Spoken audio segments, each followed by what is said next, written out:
Why does the narcissist humiliate you?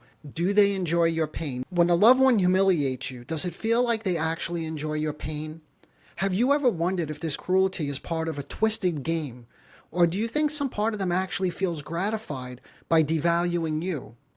Have you been accused of being a narcissist, and now you notice yourself lashing out, withdrawing, or even dismissing someone you love, maybe to regret it later? Hello everyone, welcome to the Narcissism Decoder. I'm Dr. Anthony Mazzella.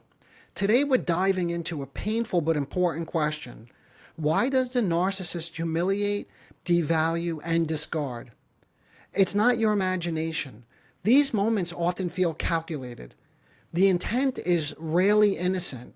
It's a way of exerting control, eroding your confidence, and distorting your sense of reality. To really see how this plays out, let's look at the everyday ways humiliation shows up in relationships. Think about it. They belittle you, sometimes even in front of friends or family, turning small mistakes into proof that you're incompetent. They twist your words until you start questioning what you've actually said. They insist that your memory, your feelings, even your basic perception of events are wrong. It's exhausting, disorienting, and it could feel deeply humiliating. And yet, while it feels like pure malice, there's another side, something deeper driving this behavior. Behind every humiliation, every lie, every subtle twist of the story, there's a motive for this behavior, and that's what we'll explore next.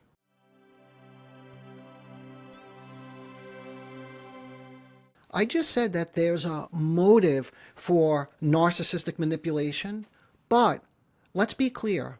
Nothing we're about to explore excuses this kind of behavior. Humiliating you, lying, gaslighting, all of these are destructive and harmful behaviors. You're not imagining it. These actions are abusive and controlling. But when I said there's a motive for these behaviors, I should have been more precise. What I really mean is that there's something unconscious, like in other words, out of awareness. So there's an unconscious motive, something operating beneath awareness that shapes how you, if you are the one quietly wondering about your own narcissistic traits, relate to others. Whether you're the one feeling humiliated and dismissed, or you've been told that you're the one doing the dismissing and humiliating, what if this behavior isn't just about malice? What if I told you that the behavior isn't just about wanting to hurt someone? What if I told you that the behavior isn't just about wanting to hurt someone or being a sadistic narcissist, but about what you are unconsciously trying to protect within yourself? To truly understand what's happening and why you behave this way, we have to look underneath the surface, because the cruelty is often a defensive reaction and not just a manipulation. And I put just in quotes because that said, I want to be clear. Sometimes it really is just a manipulation. In the case of malignant narcissism, the cruelty is a type of deliberate act designed to reconstitute their self-esteem by exerting power and control over others. This sadistic behavior may be about maintaining a sense of superiority and warding off a very deep vulnerability that they cannot tolerate within themselves.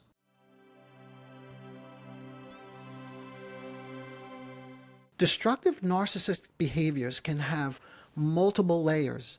These behaviors can stem from unconscious defenses aimed at protecting fragile self-esteem.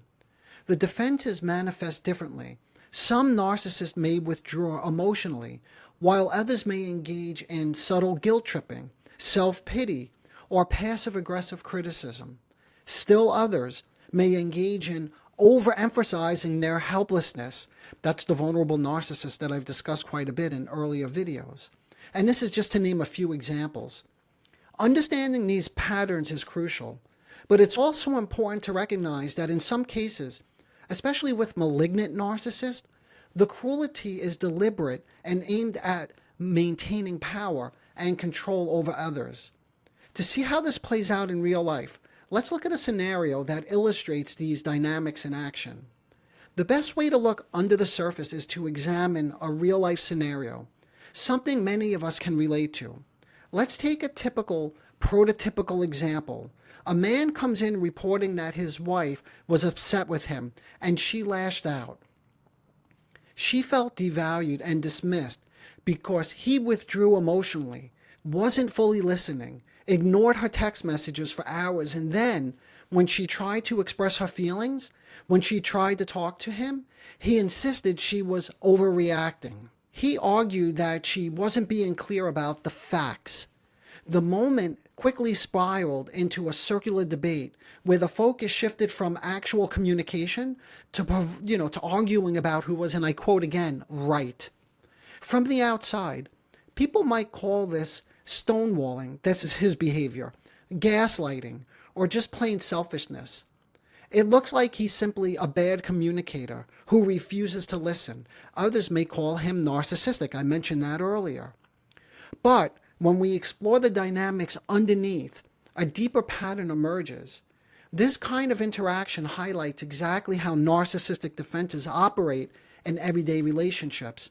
But before we go deeper into why he withdraws or twists the facts, it's important to remember where these narcissistic dynamics primarily show up. In relationships. Narcissism isn't something that exists in isolation. It plays out in the spaces between people. And that space is rarely neutral. It's often filled with fantasy. So that's what we need to focus on next.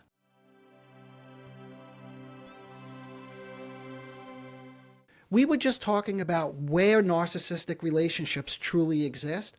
And here's the crucial piece. We have to remember that they don't exist in reality as much as they do in fantasy.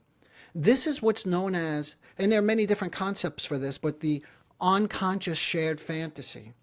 I've spoken about this on my podcast, but the core idea is this. The narcissist draws the other person into a world where roles are already assigned. You're not relating as two separate individuals. Instead, you're being pulled into a script the narcissist needs you to play out. And yes, you too need to play it out for your own reasons, but that's a story for another day.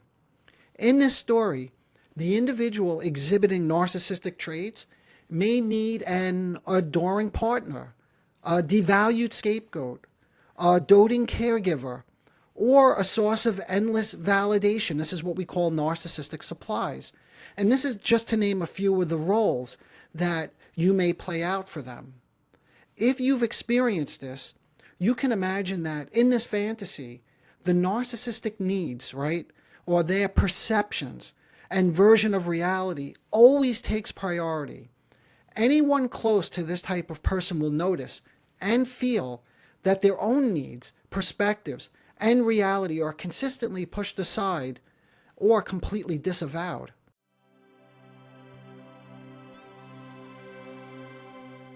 When we look at the example of the man whose wife felt dismissed and not acknowledged, it's not just that he wasn't listening in the moment. On one level, he was locked into a fantasy structure where her needs or something she did or she said threatened him. And the only way he knew how to defend himself against this threat was to withdraw, not pay attention to her, get into his head, and even devalue her by ignoring her text messages for hours.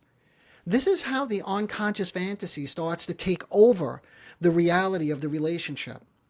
But let's go a little deeper into this idea of fantasy, because this is where things really come into focus.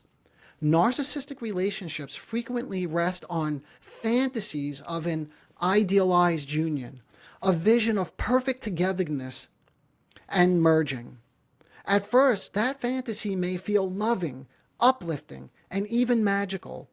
But when the fantasy is challenged, when the other person asserts their own reality or independence, it can shift into domination, control, or cruelty as a way to preserve the illusion of togetherness. Let's pause here for a moment, because this is really important.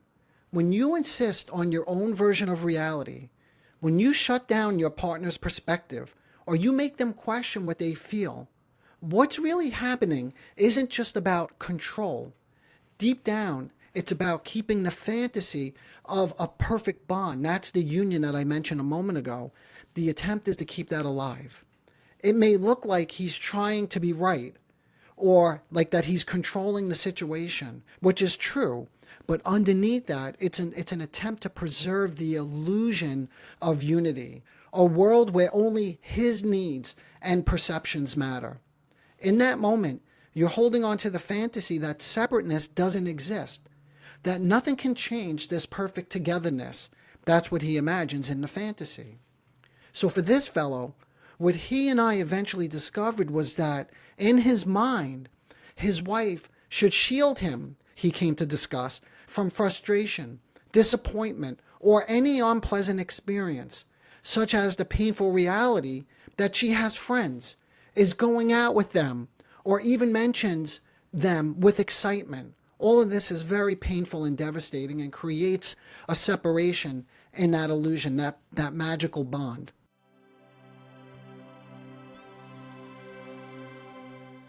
For someone exhibiting narcissistic characteristics, entering into a relationship is really about mutual connection. It is not about mutual connection. The primary concern is ensuring that their needs are constantly met, that they are always available. In other words, you have to always be available, attuned, and responsive to them. Some refer to this as giving them narcissistic supply.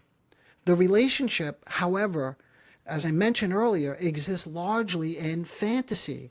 The fantasy that you exist only for them, that your primary purpose is to mirror their worth, soothe their insecurities, and never disappoint or frustrate them. It all comes down to a deep fear of separateness, the terror that they will not exist when you are not under their control. Freud described this as what he called primary narcissism, or the illusion of being, and I quote, His Majesty the baby. This is the template the narcissist unconsciously carries into adult relationships. But what does this actually mean in everyday life and relationships? In the next video, we'll explore what happens next. Once we see these fantasies, understand their impact, and begin to challenge these patterns. So please, stay tuned for the next video, where we will look more closely at the motives behind the narcissistic need to control, manipulate, lie, or withdraw from a difficult situation. And a difficult situation being defined as any time there's a degree, even the slightest degree of separation. Okay, I'll see you there.